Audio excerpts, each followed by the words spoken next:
রিকশাওয়ালা ভালো। হ্যাঁ, আমার এই কষ্টের কথা শুনে রিকশাওয়ালা তোর মধ্যে এভাবে দাঁত বের করে খিলখিল করে হাসবে না। আমি ছোট লোক, আমি ম্যানারলেস। হ্যাঁ, তুই ছোট লোক, তুই ম্যানারলেস। না হলে কেউ বয়ফ্রেন্ডের সাথে রিকশাওয়ালার সাথে তুলনা করে? তোর সাথে প্রেম করা থেকে আসলে রিকশাওয়ালার সাথে প্রেম করা অনেক ভালো। আমি তো পাপ করছি তোর সাথে প্রেম করে। তোর সাথে আমার প্রেম করা উচিত হয় না। আমি যে এত বছর ধরে তোর সাথে প্রেম করছি এটা তো কপাল। তোর সাথে আমি এক রিকশায় আর বসবো না। এখন থেকে আমি রিকশাওয়ালার সাথে প্রেম করবো, কিন্তু তোর সাথে আমার ব্রেকআপ ব্রেকআপ ব্রেকআপ। নাম এক্ষুনি নাম। যায় না কথা কানে।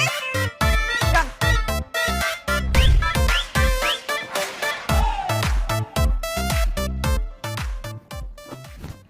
লাগবে না। লাগবে না কেন? আপনার ভাড়া? লাগবে না। ওমা, আপনি এত দূর পর্যন্ত রিকশা চালিয়ে আসেন, ভাড়া নিবেন না কেন? ধরেন। না না, লাগবে না। ও, বুঝতে পারছি আপনার কাছে ভাঙতি নাই তো। থাক।